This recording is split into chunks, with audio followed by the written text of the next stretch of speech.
Tidbits from TNT, Thursday morning, the 8th of May 2025.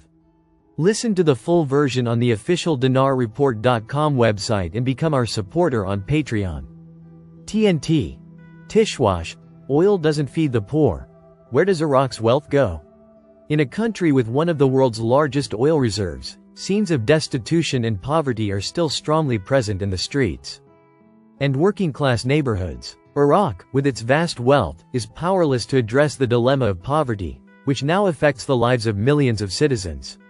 Official statistics indicate that more than a quarter of the population lives below the poverty line. As economic and political crises worsen, the roots of this phenomenon deepen, transforming from a social problem into a real threat to societal stability.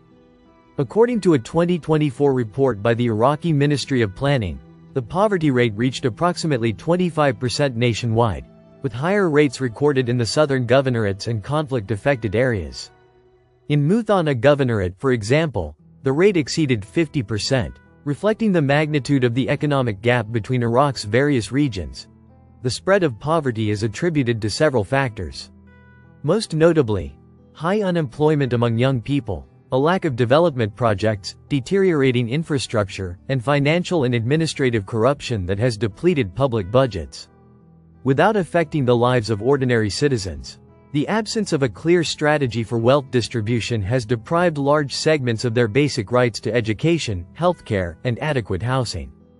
Babylon of civilization? At the forefront of poverty in Babylon Governorate, the cradle of civilization and home to the world's first law stele, Minister of Labor and Social Affairs Ahmed al-Assadi announced during the joint press conference with Babylon Governor Adnan Fayan that the governorate has the second highest poverty rate in Iraq.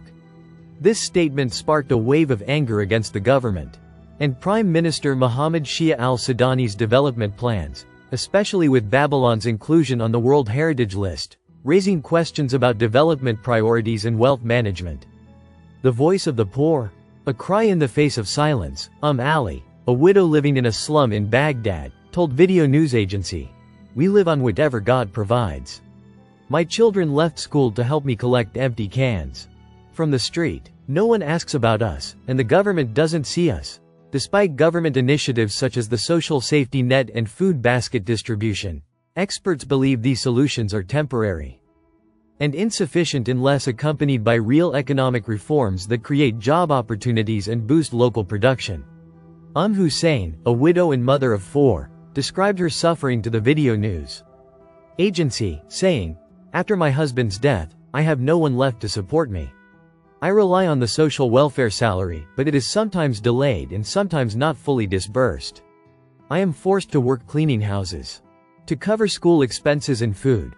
Poverty is not just numbers, but a daily pain. Poverty in Iraq is not just numbers and official reports. It is a daily story experienced by millions in silence and pain. As the challenges mount, there remains an urgent need for a serious stance from the state and society to rescue those drowning in the quagmire of poverty and pave the way for a more just and equitable future. Tishwash. As Trump's visit to the region approaches, Iraq is expected to play a role in the Arab summit in Baghdad. Political analyst Talib Muhammad Karim asserted that the upcoming Arab summit in Baghdad, coinciding with an anticipated visit to the region by former U.S. President Donald Trump, could reshape political roles and give Iraq a prominent position on the regional scene. During his appearance on the Free Talk program on Al Farat satellite channel, Karim said, "This is not the first summit that Baghdad has hosted since 2003. But it comes at a sensitive time when regional changes are accelerating, which may push Iraq to the forefront of the summit's political discussions."